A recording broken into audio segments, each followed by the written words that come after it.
Hi, I thought I would create a little primer on tools that are available to you to help you with studying for the quizzes and for the exams. And there are a number of really great tools in MindTap.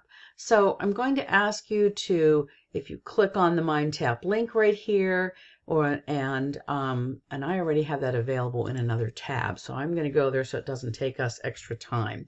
So when you click into MindTap, you'll see all of our chapters.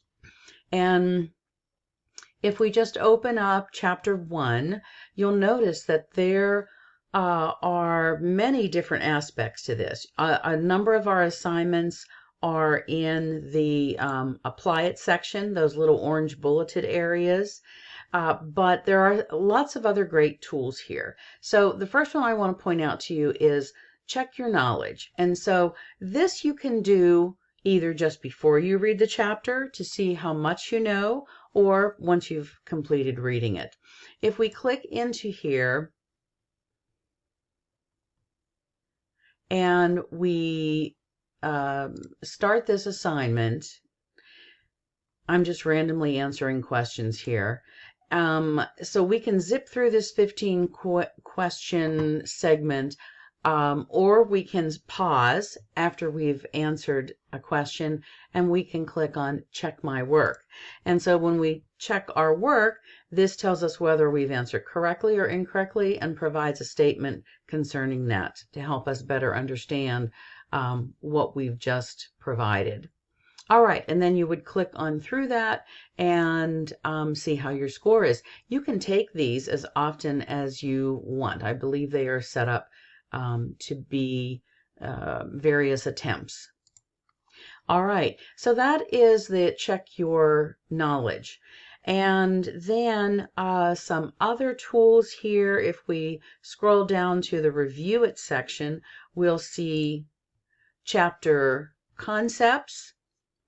And what we've here are a number of things that are going to be discussed throughout the chapter. It provides definition and explanation, and so you can review these before you're coming up to a quiz or an exam to review what you've read about.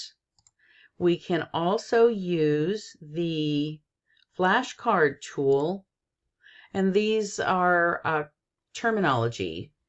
So foods, you see we get a definition here. Click on a new card and so on. New card, energy, and the definition. And you can practice that as often as you like. So then I would also mention that there is a practice test, but there's a post test.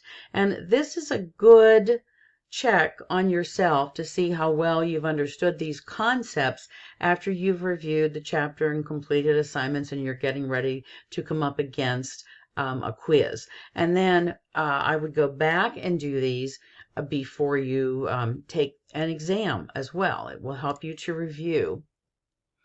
And so again, clicking into this post test, we're going to get a number of questions. We do not have that check your work feature, but we do have a number of questions that could be potential questions that might be on quizzes or on exams. Every chapter is set up in the same way, and so I encourage you to use this tool as you proceed through the semester. I hope you will enjoy using MindTap. The assignments are very formative as far as the chapter content, and that's a great tool. If you have not enrolled into MindTap yet, you really need to get going on that because our weekly assignments are coming due by Saturday night, and you don't want to get behind. All right, if you have any questions, please feel free to email me. I hope this little primer has been helpful in allowing you to understand what tools are offered within MindTap. All right, have a great day.